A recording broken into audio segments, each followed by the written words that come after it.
Welcome to Soul of Travel, Women's Wisdom and Mindful Travel. I'm your host, Christine Weinbrenner-Eyrich. Each week, you'll hear me having soulful conversations with women who are tourism professionals, trailblazers, and community leaders around the world.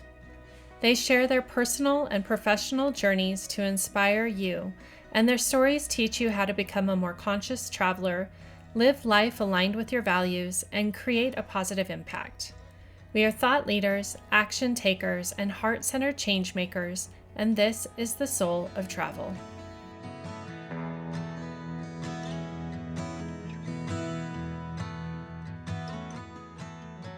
Rachel Vigil is the CEO and founder of UpClose Marketing, a company that connects brands with vacation rental operators across the U.S.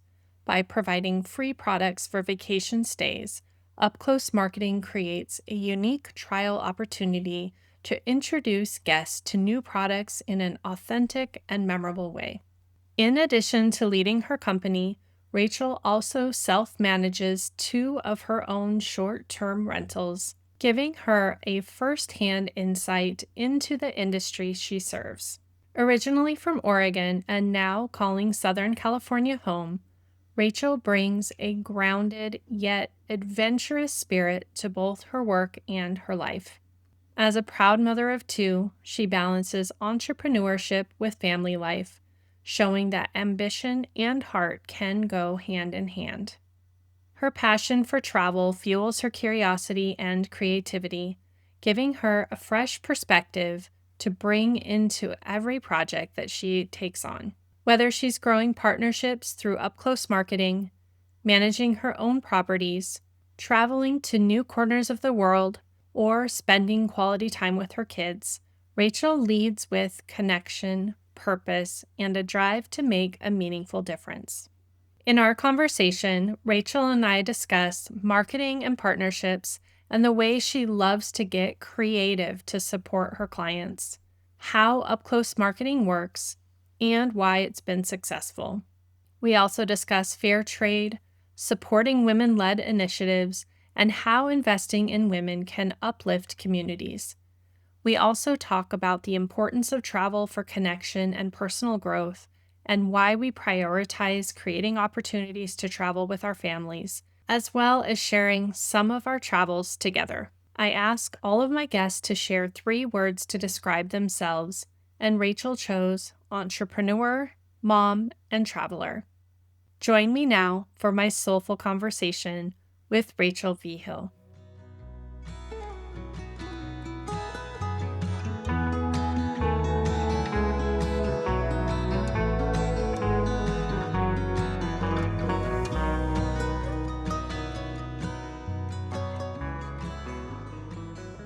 Welcome to Soul of Travel podcast. I am your host, Christine, and today I have a fun episode because I have a friend turned colleague instead of colleague turned friend that's joining me for this conversation. So I'm excited to see where this goes because we've spent a lot of time together and who knows what could come up.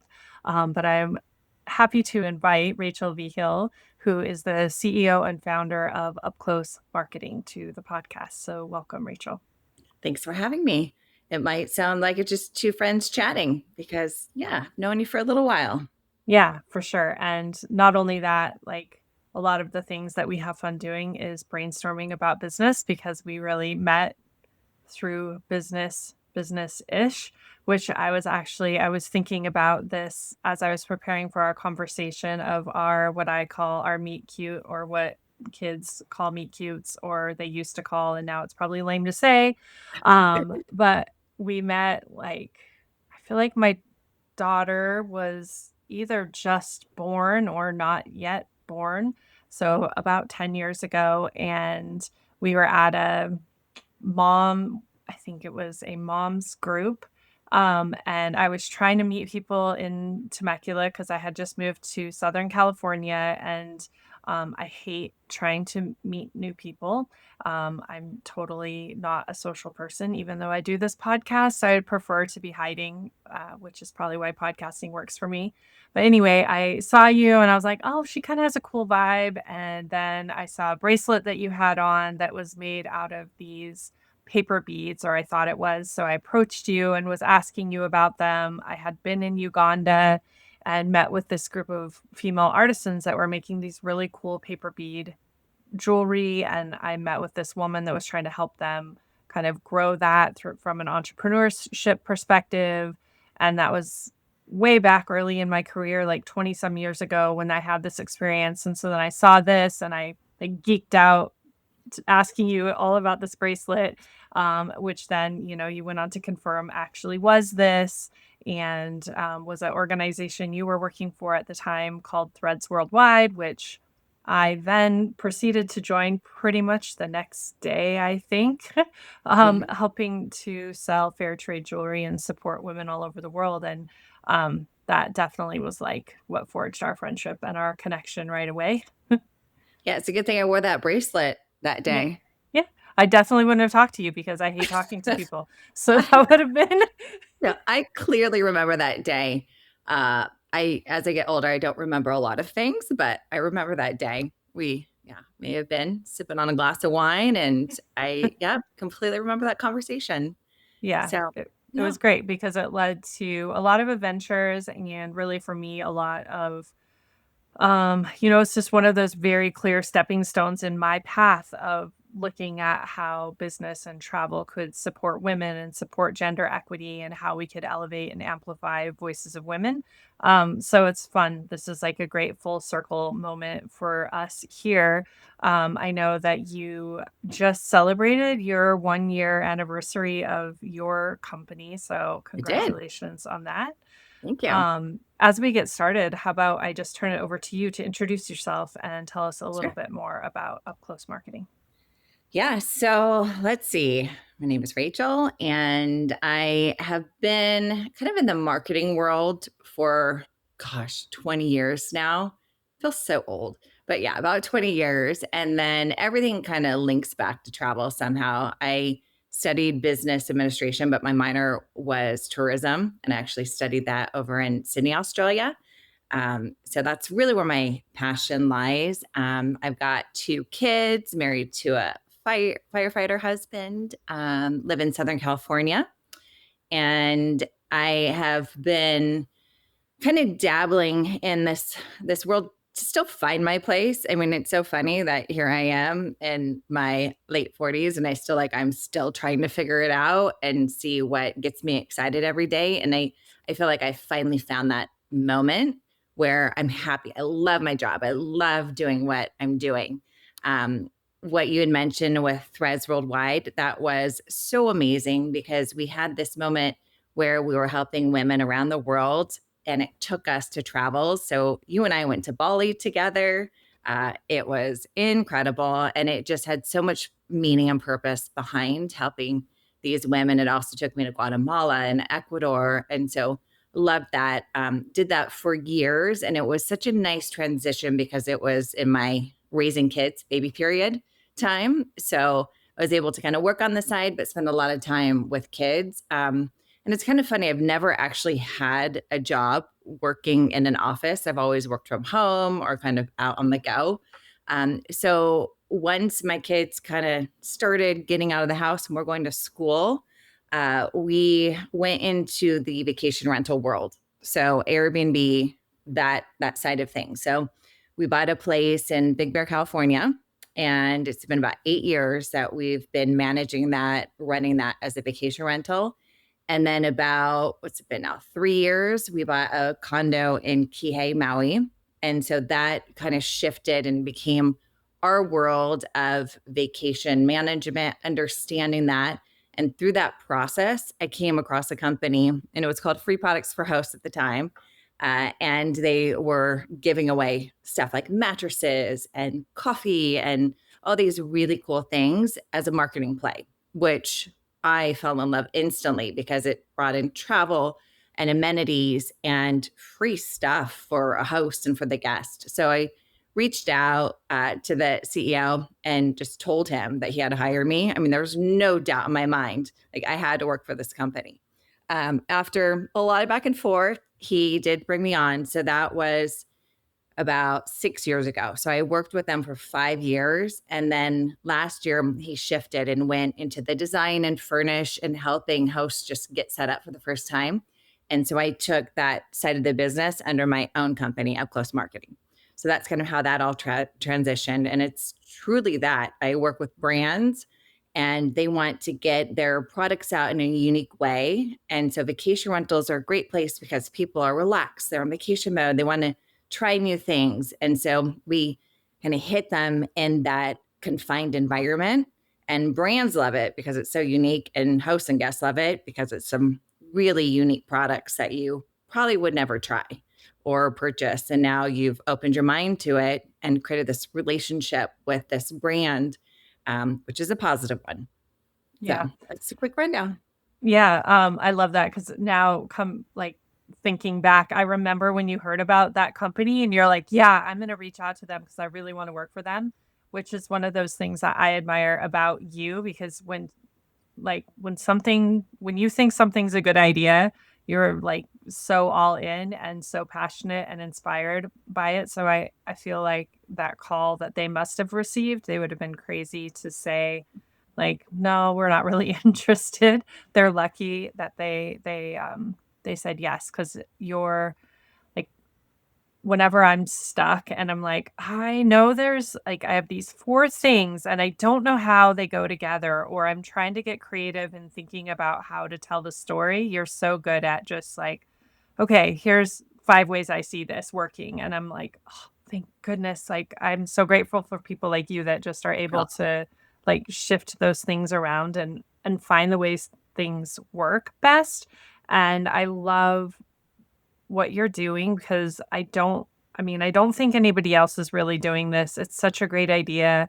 And like you said, like as a in a short-term rental property, like as a guest, someone who uses that a lot, when you show up and the host has left like a local coffee or this product that I don't know about, or maybe I've seen and I've thought about trying, but just didn't get around to purchasing. It's so cool to get this little experience within your experience. And then for me, and we'll talk about this later too, if it happens to be like values aligned and it's fair trade or Mhm. sustainable or locally sourced, like that adds a lot of value to my experience. And it makes me feel like the host took a moment to think of me like as a person and not just the like Tuesday through Saturday guest at their property that they have to clean up after. And you know, I think it really is a small gesture that personalizes the experience. So I think I love the idea. I might be calling you, right? And being like, hey, I need to get in on this. Um Yeah, buy a vacation rental. Let's go. but okay, so let's just start a little bit at the beginning here for our listeners so they can have a better understanding. How does this work? Because it's one of those things that maybe sounds too good to be true. Like if you're listening and you happen to have a property that you put out into the world as a short-term rental and someone's going to give you free products, we're thinking there's a catch. And if you're a consumer, you're also thinking, wait, what's the loophole? So how does this work? Yeah, and that is my hardest barrier because if I go out and I'm on social media and I'm saying, "Hey, we have all this free stuff," nobody believes me. They think it's such a scam. And so it's so difficult because in today's world, nobody believes that you just get handouts, that it's free. It's, yeah, too good to be true. So I actually utilize my network a lot and have other hosts talk about me because it's the best way to get out there, and podcasts so you can understand why. Because I am open book. The way it works is brands pay. It comes from their marketing budget, and some of these are emerging brands, which I love. I love to support the fair trade, the women owned, just the startups, as well as the big ones, the P&G, Unilever, Kraft. I mean, so it's a big spread that I have. But I do like the variety, but they are dipping into their marketing budget because when you think about it, they can be sponsoring an event. And I love using Coachella as the example. Everyone knows Coachella. super expensive to sponsor that event. And you're dealing with thousands and thousands of people, which means so many samples. You're staffing the event, you're putting up this huge booth, and you're just giving away samples, but you have no idea what's happening. Did they try them? Did they like it? What are we getting an ROI from that?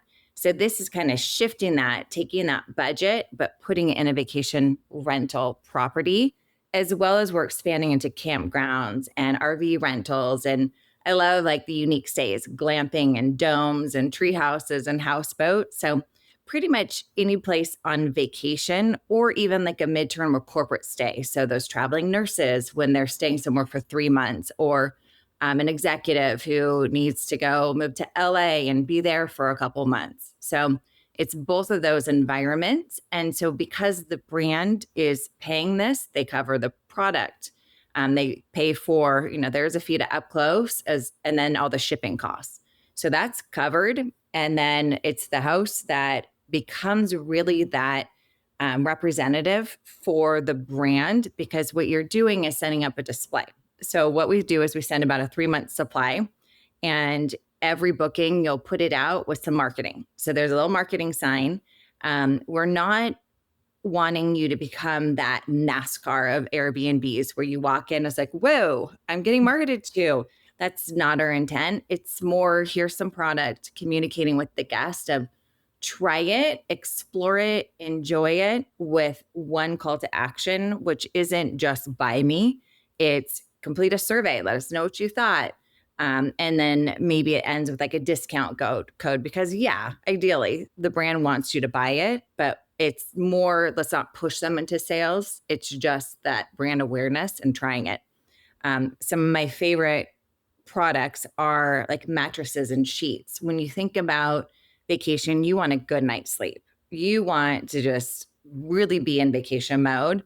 And if you happen to be in the market for a new mattress, there's so many selections. They're thousands of dollars. So expensive. But if you're sleeping on one and you had a great night's sleep, that's an opportunity for a mattress brand to really have that exposure, because how many times can you actually sleep on a mattress other than maybe a hotel where you get to try it before you buy it?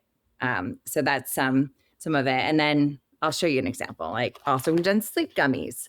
So, well, this is a powder packet, but a lot of just samples that you're going to put out for your guests. And as they explore your property, they're going to come across something and say, this is so nice. And it's that surprise and delight mentality. And I know we've all been there. We walked into a vacation rental where you've probably spent a decent amount of money and you're lucky to get a bottle of water. Like nothing is so just saddening than you're exhausted, you're hungry, you're tired, and they've left you maybe a coffee pod, maybe not. Like we're trying to shift that. We want it to be just the best day with your amenities included, because it really is becoming that. As a host, you have to stand out. It's competitive. We're competing against hotels and other vacation rental operators. So I'm just trying to help get people to stand out and make that guest experience the most elevated as possible, but at no cost to you. Yeah. And then for the brands, I mean, this, like you were saying, as far as like getting products in the hands of consumers, it's just such Yeah. a different experience. Like, we all go to trade shows or festivals or things like that, and you get a bag and people are passing stuff to you, and you're like, okay, great, shoving everything in the bag. And sometimes, like, I have found those bags months later, and you're like, oh, well, I probably would have tried this. I mean, sometimes years later, which is shameful. So Yeah. don't It's look in my expired office. now. Yeah. Yeah. But how is that really different? Or, how does that set this opportunity apart for brands that are doing this? Like you were saying, there's kind of a different energy around how customers are experiencing a product in this environment.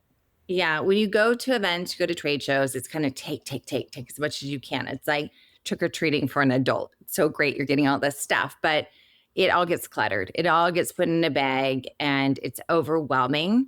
What happens when you're now in an enclosed space is there's one product in that category. Like we don't put competing products. So now you've just seen one product. It's not overwhelming.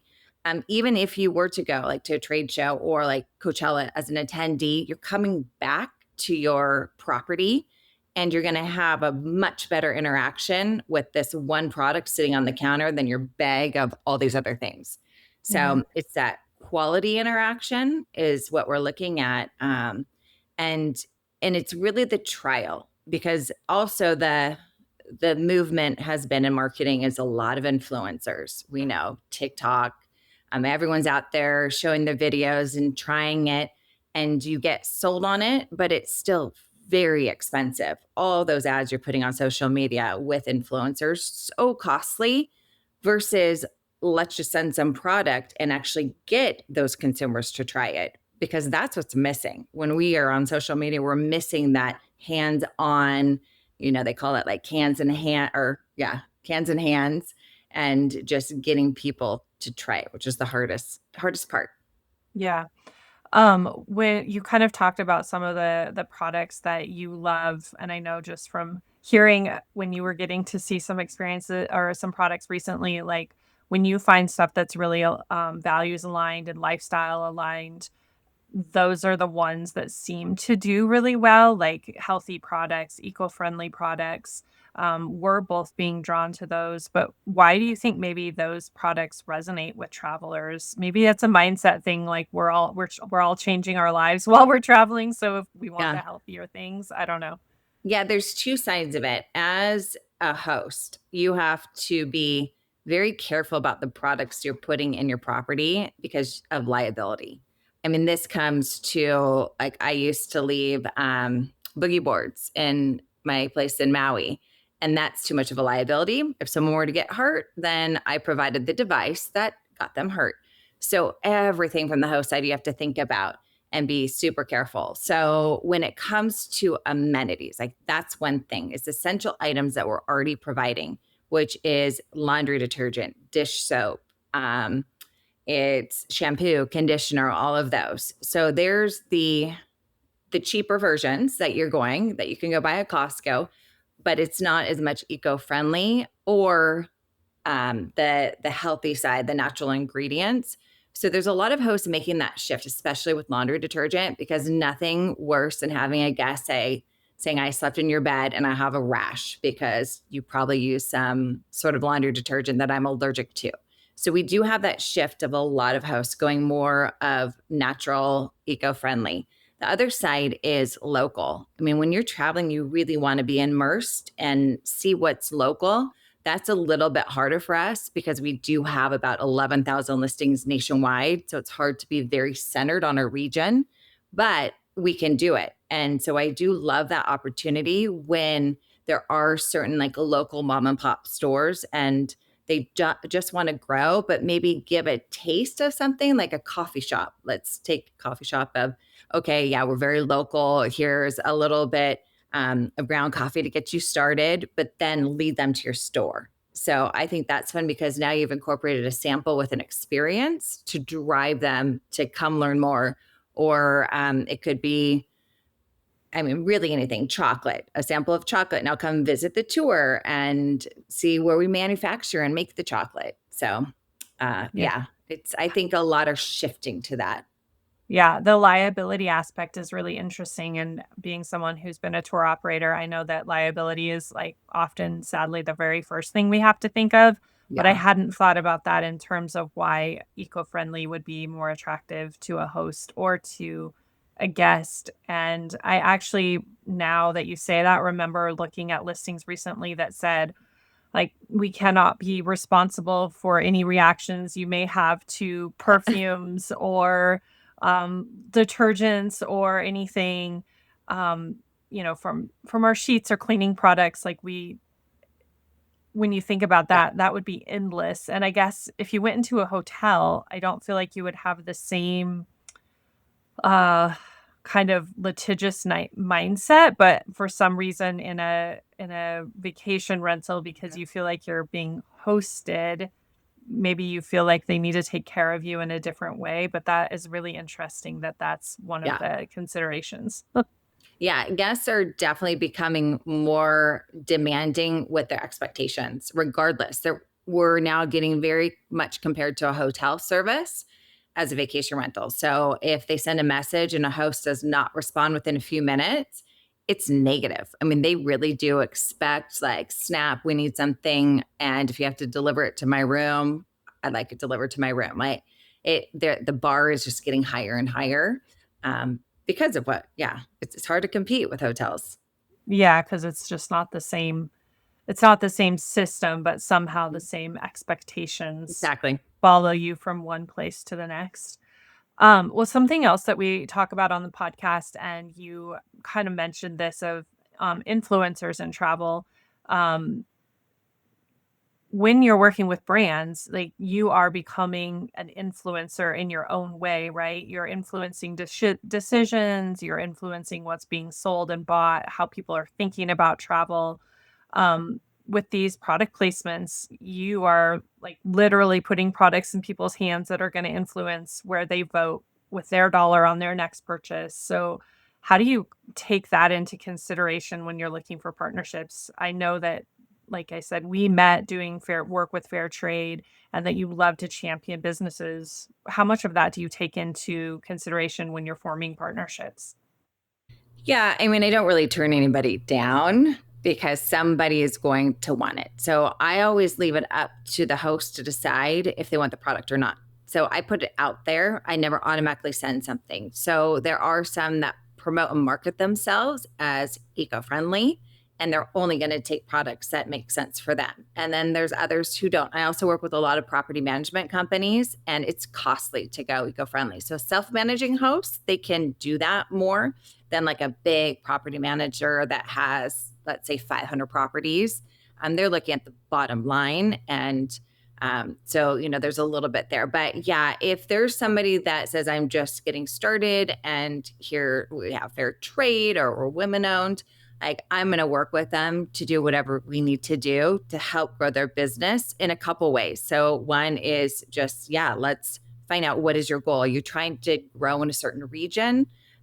Increase sales? Do you have a new product? Or is it more data and research? Do you want to know what consumers think? Because if that's the case, I could go all day with that. Like getting data from a guest and a host, like that's fun because we can try out flavors, we can try out any of your newer products and SKUs just to get a feel. Now, if as an emerging company, they're usually all about, I need to make money right now. And so what I do in that case is I work more in the long-term stays, so those midterm rentals, because they're people who are going to be grocery shopping. Not everybody shops on vacation. I mean, you hope you don't have to. It's like the last thing I want to do when I go on vacation is, yeah, let's hit the grocery store and get our food. No, I don't want to do that. It's sometimes we have to, but when you're staying for a couple months, you're definitely going grocery shopping. So that's an easy driver for me to help those businesses of let's place it, let's say Houston, ton of midterm rentals in Houston. Let's place them there, smaller sample size because it's one booking, not a 3 month, like that would come to about 20 bookings. But it's one booking. And then you can say, now you can find me locally and go buy me here at this retail store, which is nice for driving retail up. So that I do like because there's strategies that they don't typically think about. But yeah, hands down, if you're fair trade and like come to me and let's talk. And especially because chocolate, coffee, those items, they're already just such key amenities that the hosts like to have. So let them be the advocate. But then on the marketing, this is where sometimes it's a miss for brands because great, they've sampled it, but do they understand what they're sampling? Do they understand the impact? And so you have, it's usually like a 5x7 space of educate them, tell them what is fair trade. I mean, we know as we were talking to so many women when we were selling our jewelry, it's people don't know fair trade. So what is it? What is just any benefit of the brand that you want to get across? You have their attention and talk about it. Yeah. Okay. So you're talking a little bit about the storytelling of a product, which I think is great because that's something that I wanted to bring up. So you have kind of a little, almost like a display of where the product is in the rentals. One of the things I saw when I was preparing for this interview was like a little bit of a kit. And I'm wondering how much of this, because I know you love marketing and partnerships and storytelling, like how much you co-create this with brands. For example, the thing I saw was for Tony's chocolate, which, like you Yeah. mentioned, I would definitely want to see in my rental when I arrive. Yeah. It said, "Home is where the chocolate is." So that was so cute. How do you do that?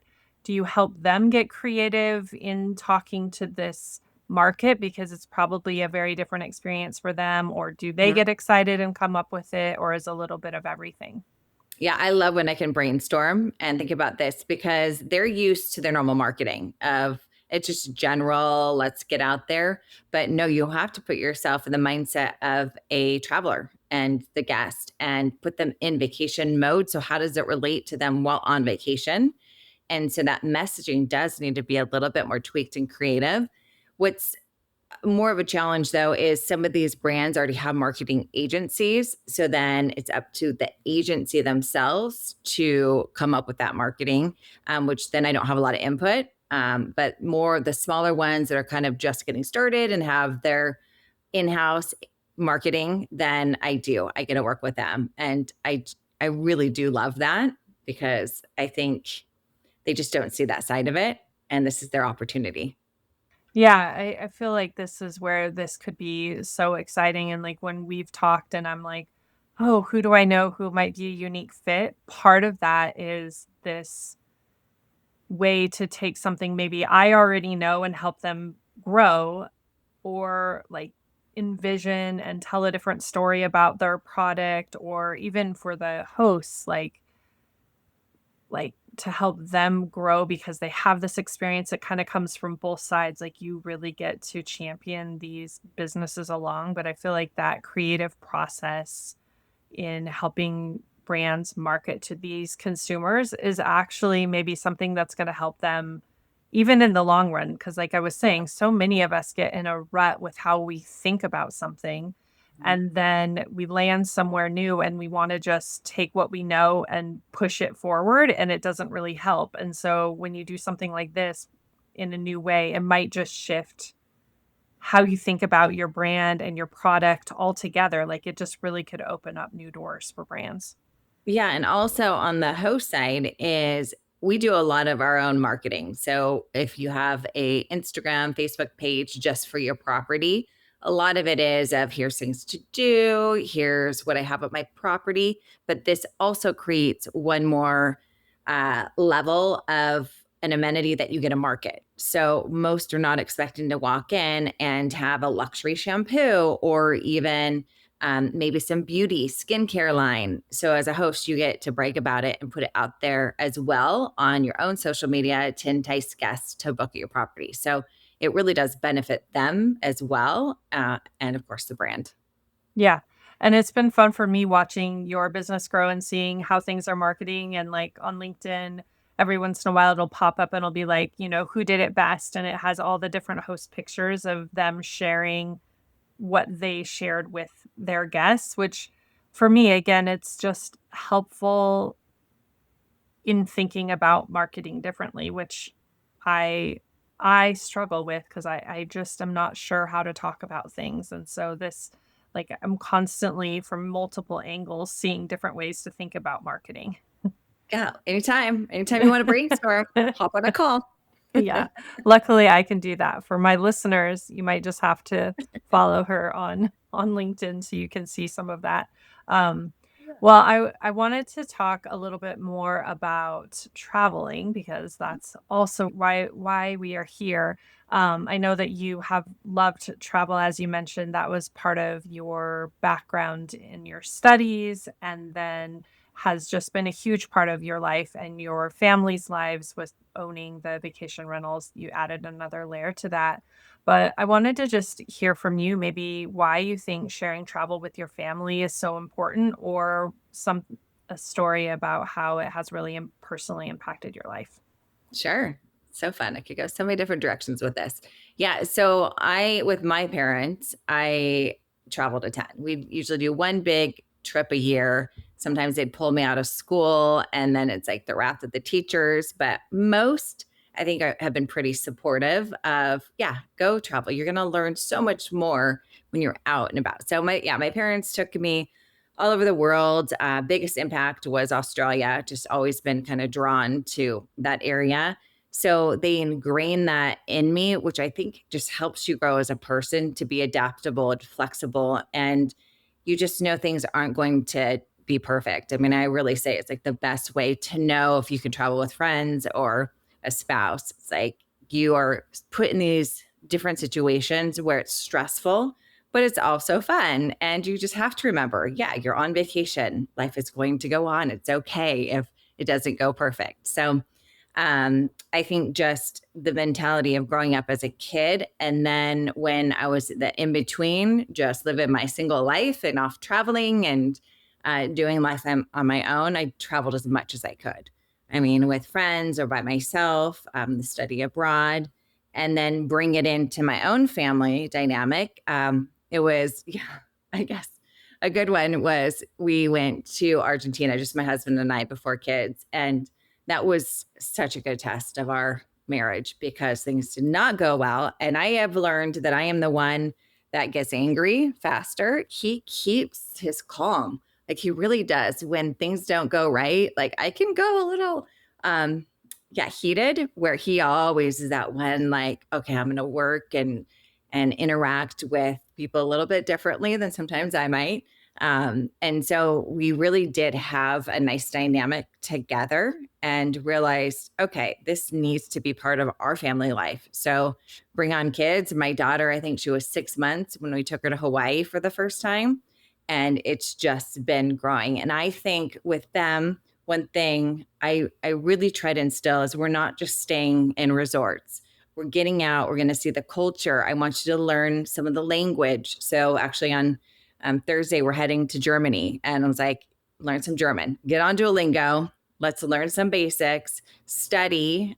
Yes, go read Diary of Anne Frank, like go and understand what we're about to see because there's so much history.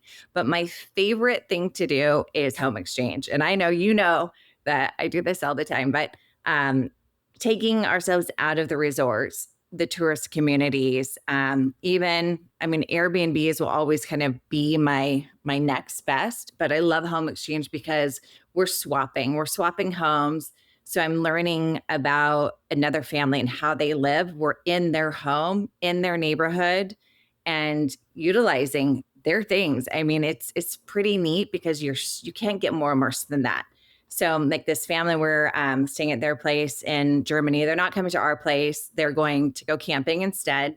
But they have been helpful. Of hey, you need some lederhosen for your Oktoberfest? You can wear ours. You need a dirtle? Like wear ours. I mean, they're so nice, and it's this new level of really treatment, but understanding the local side. So I love that. We did that in Bali. We've done it in Costa Rica, pretty much all over. It's how we travel. And ironically, my son hates to travel. I don't know what happened there. My daughter loves it, and he is like a homebody. So it is kind of torturous to get him out, but I have to get him out of his environment because honestly, he would be that kid that lives in our basement until he's like 50 if we didn't. So I am forcing them to grow and just get talking to people, talk to strangers, electronics, they're so immersed in that. That's how they communicate with their friends. Like my son is always gaming. It's like, no, you have to remove that and let's go see the world. And yeah, we take them out of school and we're going to continue on as long as we have them. We will take them on trips. Yeah. Oh, poor Bryce, because he's taking a lot of trips. I'm sure any one of my children would be happy to swap places and go with you, and also to not go with me. So that would also be beneficial for them. We'll just have to do some family travel together. Traveling with Yeah. friends, I will say, like that's kind of a winner when you can have another family and they just have their friends because they do. They get tired of the adult company. Yeah. Well, I love that idea of how the home exchange enhances the travel experience because I think, like you were saying, getting out of the resorts and allowing yourselves to be more immersed in the destination is something, obviously is very consistent in conversations I have on the podcast about how important that is in really experiencing a place. And Mm. I remember being with my girls in Mexico at some point at a all-inclusive resort that we were there for a friend's um, wedding rehearsal or something. And I remember one of my girls looking up and saying, "Didn't we come to Mexico?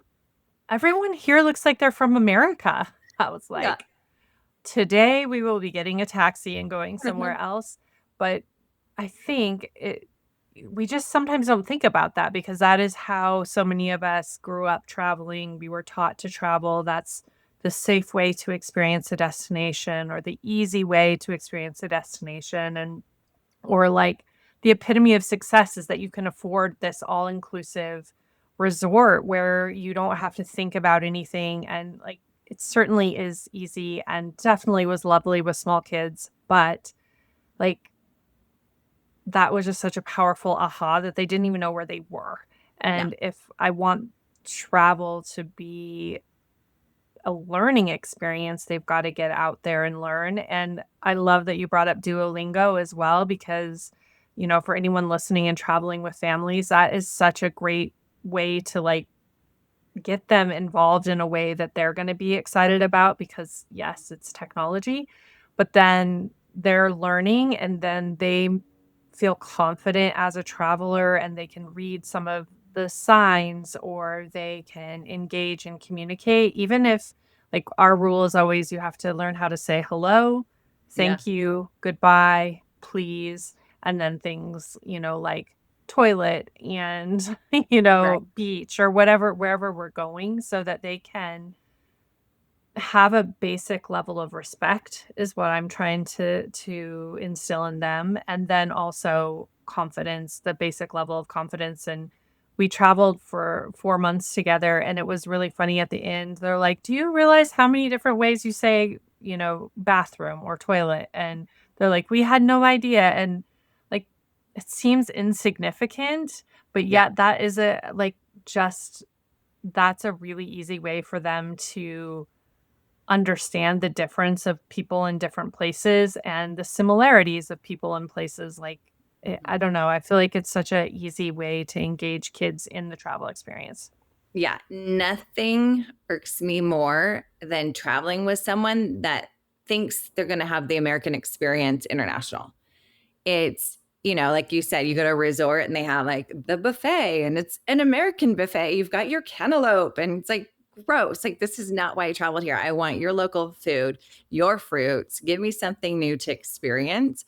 And I mean, I've had those people that I've traveled with, and they get annoyed when somebody doesn't speak English, and they just expect it to be the same as the United States. But isn't that why you traveled, to get away? I mean, why would you have that expectation? Get out of it.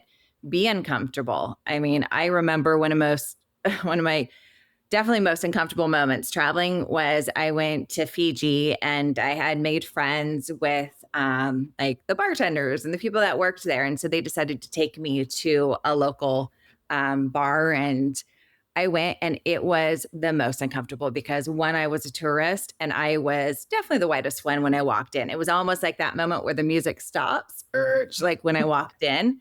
But I reflect on that. I was like, you know what? This was really good for me going. I was in college in the time, and realizing it's not all about me. And it put me in this really uncomfortable situation. But you realize that's how a lot of people feel. And Mhm. and that's kind of what I want my kids. I want them to be uncomfortable. I know vacation's supposed to be all about comfort, but no, it's more than that too. And I'll tell one more story because I love this. And it was in Bali. I think it was before we had met up. But we stayed at a home exchange, and it was kind of in a remote area. And we're sitting out there and it's just downpouring. And we're seeing these fishermen out on the beach, and they're hurrying and they're trying to pull in their net before the big storm comes in. And so we're kind of watching, and my husband's like, let's go help them. Why are we just sitting here not doing anything? These are people trying to make a livelihood for themselves while we're on vacation. Like, why are we watching? So we all got up and we're helping pull in the net. It was one of the coolest experiences because as they were pulling it in, they were getting all of these fish and things that they didn't want and shells. So they were throwing them on the beach. And my kids were there grabbing them. And one was like a seahorse. And so they just tossed the seahorse aside. And my kids were like, a seahorse? Like, when can you ever hold a seahorse? And so pulling it in, and then they just had this wad of fish. And it was so cool just to see. Like, that's how they're going to sell it and they're going to make their money. And we're able to kind of help them and just know that you're also giving. You're giving as well while you're traveling. So Yeah.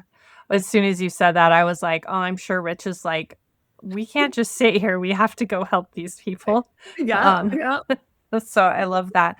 And yeah, I think those are those happy accidents, I guess, that immerse us in culture is when you kind of allow yourself to cross that imaginary threshold that is keeping you safe. Even sometimes when we think we're being adventurous, we're still kind of keeping ourselves on the other side of that line because it is hard to make yourself be uncomfortable, like, you do have yeah, to push yourself, so it's interesting how you can kind of continue to be kind of on the outside looking in, even when you think you're really being fully immersed, and it takes, I guess, a little bit of practice hmm, to make sure that you're crossing over and engaging in a way, though, that still has respect and integrity, and I when we went to Bali, that was one of the things I loved,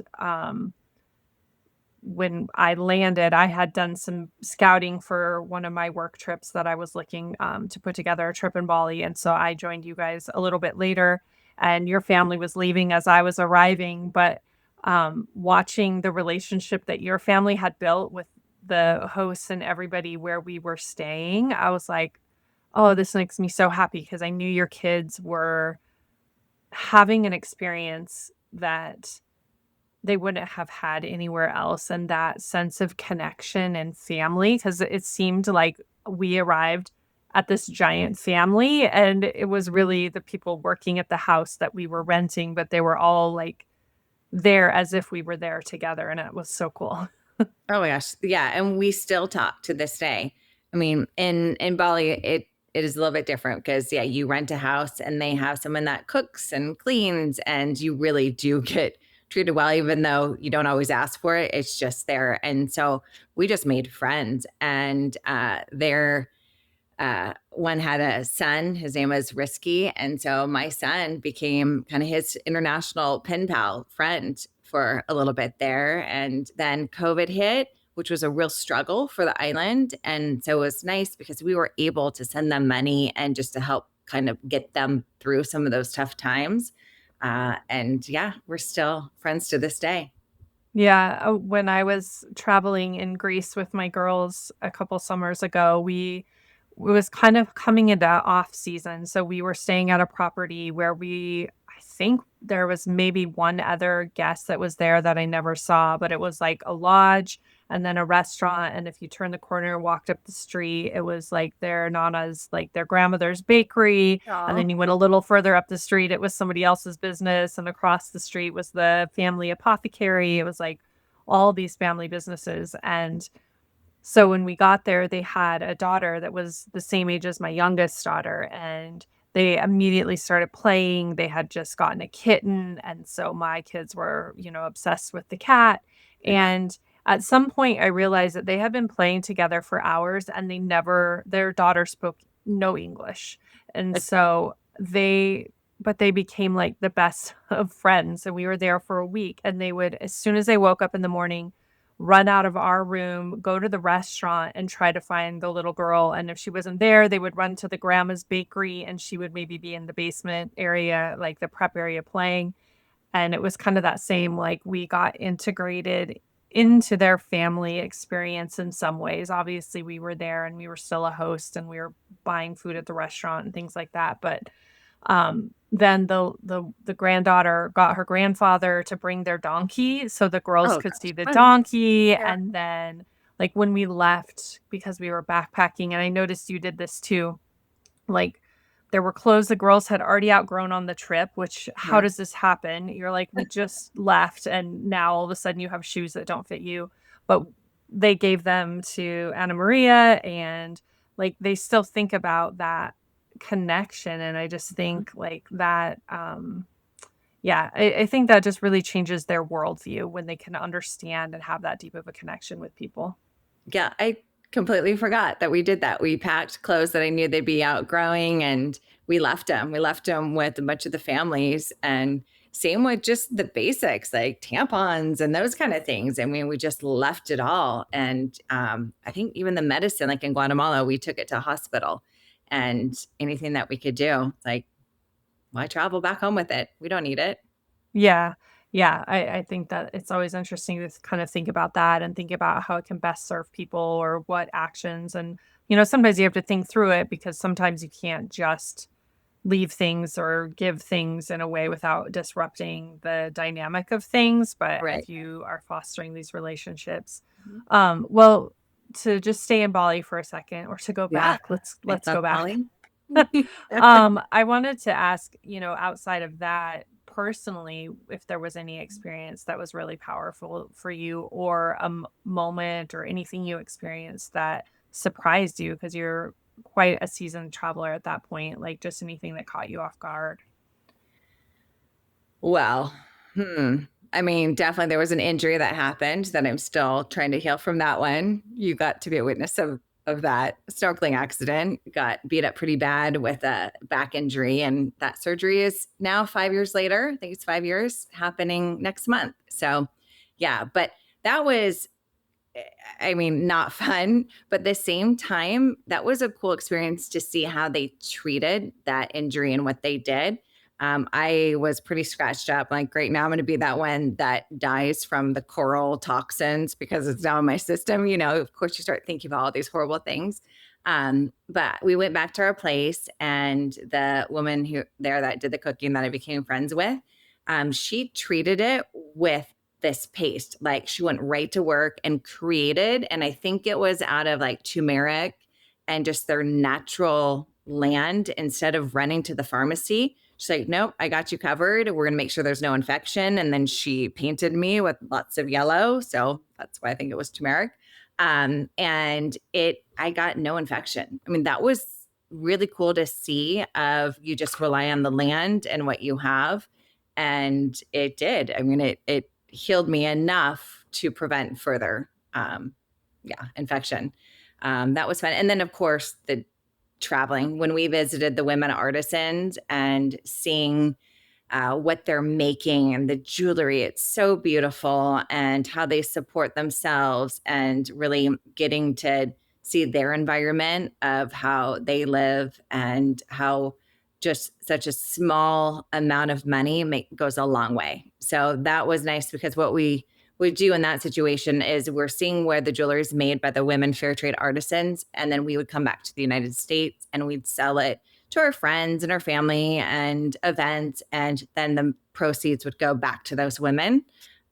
So just seeing when you get a shipment of jewelry and it's in your hands, you have no idea the meaning of where it came from, how it was made. And so to see that and visualize it, and put a face and a woman behind it was pretty incredible.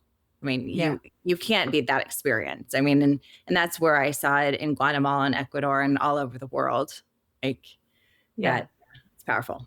Yeah, and then it is great because, you become like an extension of their business, right? And an advocate for their work. It was always really interesting because it didn't I think it can be easy to feel like you're just like helping them versus supporting them. I don't know if that distinction is clear enough. And it's hard to put into the language, but like we really felt like it wasn't like I guess what I'm trying to say is a hierarchy would normally be felt where we felt like we had Yeah. the advantage and the upper hand. And I think that wasn't the case at all. And it really felt like we know we could support their work by kind of being their sales force in this part of the world in a way that is really unique. And once we met these women to be able to really truly tell their stories and like know how funny they were or like how cute their kiddo was when they were hanging out. Like it just changes the way that you're telling their story Mhm. or honoring it. And it didn't feel like you're just like reading something off a placard, Right. like you were really Yeah. able to tell that story. So I think that was great. For me and Molly, what was really interesting is I had dreamed about going there for a long time, like probably many of us have. And I had this real distinct vision of what it looked like, what I thought tourism was going to be like there. Yep. And this was one of my first trips after having my kids. My youngest at the time, I think, was like barely 2, and so I was experiencing that was hard for leaving her and also great for being able to leave them and be myself for a little while. Yeah. Um, but I was experiencing kind of the beginning of over tourism for the first time, or some of the backlash of Instagram and Insta famous places. Bali is definitely a place that has been greatly impacted by that. And I know there was moments, I'm sure now if you're hearing this story, you're remembering because there were certain places where we were where I was like, my responsible travel DNA is going to come unhinged. Please Oh just yeah. like keep me in my corner because Yeah. the respectful exchange and honoring place is something that's so important to me. And I hadn't experienced, like, I hadn't been in the world since Instagram occurred, and I hadn't seen what it looked like in practice. And so that was a huge thing for me to be kind of re-inspired about the work I wanted to do. And then also like seeing how communities were really impacted by the places tourism landed and then the places that tourism didn't touch and the disparity that that created in a destination. And then we also were there right after the rainy season, and so where you Yeah. had your horrible accident, also, I was standing there not wanting to get in the water because I was seeing, like, toothbrushes washing Yeah. up and garbage, and it was in such stark contrast to this vision of Bali that I had carried, and, maybe if we had gone 2 months earlier, 2 months later, it would Mhm. have matched that image, but that's the one I experienced, and so then it was such a catalyst for understanding what climate and what an ecological toll we're having on the planet. Like, there were all of these things that were happening in the background of my mind besides having a beautiful experience. So it was really a pivotal time for me in understanding kind of where I thought tourism should go or how I might be able to create impact in the future. Yeah, I remember that. I was snorkeling with my kids before you got there, and we were literally going through like milk jugs and chip bags. And we're like, where's the beautiful Bali that we see in pictures? It was just swimming through trash at times. And it's tourism really can take a toll, and the disrespect that can happen. I mean, I saw it in Costa Rica too, just trash lining the streets of people just throwing out, and it's just wow, where's the respect here? Yeah. So I'm yeah, just something to be conscious of, and I guess those are sometimes the things that become the catalyst for our action when we have those experiences, or certainly catalyst for conversation when we're traveling with our kids and having that awareness. So Yeah. well, before we wrap up our conversation, I have a few rapid fire questions. But Sure. before we get there, I just want to ask one more question about up close marketing. I know you're kind of envisioning the next, iteration when you're thinking about dream partners, both as hosts and as products. Who are you looking for right now? Yeah, so I really want to get into the outdoor space. I think it's an area that is untapped, and a lot of people summertime after COVID, like everyone wants to camp and get outside. And so I think if I can have more partnerships in the campgrounds, and again, when you're a guest, you check in. Like when we camp, you might get a pin or a koozie, but I want something more. Like, what else can you get when you show up? And it's more of that outdoor type amenity. And then from the brand side, I mean, I love any sort of essential item that a host can replace with something better. They're already putting it in their property. What can we do better as a host? So think of the shampoo, and maybe instead of the plastic bottles of shampoo and conditioner, like what else could we put in there? And same with water. Like we're always leaving bottles of water. Wouldn't it be great if it was more of a filter system and that you could just reuse maybe some sort of nice water bottle that's just refillable that stays at the property? So, what can we do as a host and a brand to push that to just be a little bit better? Yeah, I love that. Thank you for sharing that. Okay, so we will jump into our rapid fire-ish questions. Sure. The first one is, what are you reading right now? Rick Steves, Germany and Austria, because we're preparing. Also downloaded the audio so we can do the city walk tours with the kids, which I love. So that's more of like preparation. What I'm trying to finish is Untangled. That's my self help of how to understand my teenage daughter. Have you read it? I have it on my pile of books I have not Yeah, read right. yet. See, I get a chapter about once a month done on that one. And then to prepare for my trip, I pulled out, like dusted off my Kindle. And I went what is a bestseller in the thriller, and it's something with Frozen River. That one is in my Kindle waiting to be read. So we'll Yeah, see. I love that. I like finding books too that take place in the setting of where you're Yep. going, but that are not necessarily like a travel guide or even travel memoir. Like it just kind of gets your energy ready to be where you're going. I need an easy, light read with a book I don't want to put down. Like that's what I want. Yeah. What is always in your suitcase or backpack when you travel? I usually do baby wipes because with kids, there's always a mess. There's always something that needs to get cleaned. Yeah, satin, probably toothbrush. Yeah.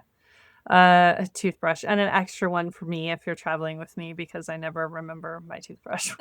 Yeah, and I don't share toothbrushes. My family, they try. I was like, you're using your finger to brush your teeth. Don't even think you're touching my toothbrush. No, I don't share either. To sojourn to me means to travel somewhere with the respect as if you live there. Where is some place you would still love to sojourn? Oh, you're gonna like this one. Belize. That's where I'm going to spend my 50th because I have just always been curious about it. I'm curious how they take the US dollar. They speak English, but it's not part of the United States. And I've seen so many friends like you that post beautiful pictures. And I feel like it's another level of Costa Rica, but different. So that's my next big one. Yeah, well, we'll do some travel planning when you get back from your next trip. Good, good. What is something you eat that immediately connects you to a place you've been? Lemongrass. Mm. I love lemongrass, and I think it's pretty much Bali, but there's some other uh, countries that really use it. So I've started growing it in my garden, and it's the one plant that's actually looks good and green and not dead. It is just taking off. So I put it in my bone broth. I put it anywhere I can. Lemongrass, it does. It just brings me back to certain dishes and places and experiences. Yeah. Who was a person that inspired or encouraged you to set out to travel the world? Definitely my parents. I mean, they're the ones that pushed me. I think it was middle school, I did a Rotary exchange and I went over to Holland and did a month. So probably more my dad. I think my mom wanted to strangle my dad for encouraging me to do that. She's like, why would you do that? Why would you take her out of the country? She's so young. So I guess if I had to pick one, it'd be more my dad because he did. Yeah. He pushed me and he was always the one that said yes and didn't hold me back. Yeah. If you could share an adventure with one person, fictional or real, alive or past, who would it be? Ooh, this is a good one. I would probably pick my grandpa on my mom's side just because he was not a talker. He's not alive anymore, but he has so many stories to tell, and he was one of those generations that just kept it in. Throughout the years, we were able to get more, but he was part of the war. And if I could take him to all the places he was stationed during the war, would be incredible. He actually helped free one of the concentration camps. I would have loved to see it through his eyes, like show me that journey and where it is. I mean, he fell in love once in, I think it was in France. Like, show me those places. Tell me what it was like back then. Yeah, thank you. And the last one, Soul of Travel is a place for celebrating and recognizing women in the industry that you admire. Who is someone that you might want to recognize in this space? Oh gosh, this is a hard one. Oh boy. I mean, it's kind of obvious to you. I think you've always inspired me is just doing this with podcasts. And yeah, it's a tough one. Yeah, thank you. Well, I'm gonna also shout out someone that you introduced me to who is really fun is Maddie Rifkin, who kind of works in Uh-huh. adjacent in both of our spaces. And I interviewed her as well. So I'm grateful for the connection to her because she is incredibly fun to follow everywhere Oh, that she is. But also thank you for recognizing me. I appreciate that. yeah, have to. Great to You're have amazing. people in your corner who believe in you, especially when you're trying to do crazy things and sometimes you don't believe in yourself, to have the person you can call and they're like, "Yes, you can keep going forward." So, Yeah. thank you for being here and reminiscing on Yeah. Bali, and best of luck in all of your endeavors as you grow this company that I think is really, really great to see. Thank you so much. And if you're a host, come join. Go to upclosemarketing.com. Thank you. And I'll share it in the show notes as well. All right. Thanks.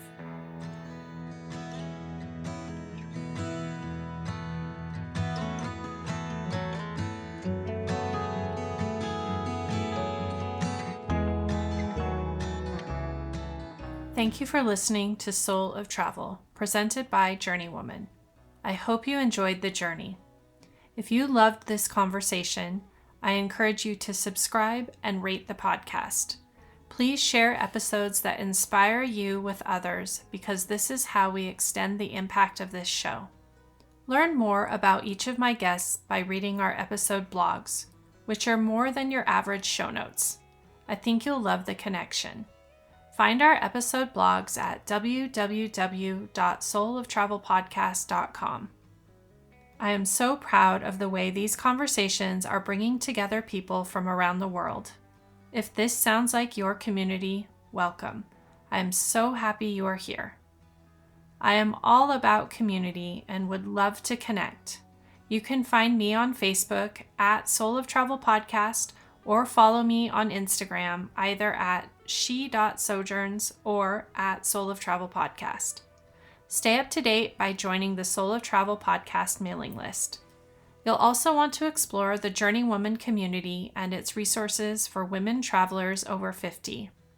I'd also like to share a quick thank you to my podcast producer and content magician, Carly Eduardo, CEO of Convergente. I look forward to getting to know you and hopefully hear your story.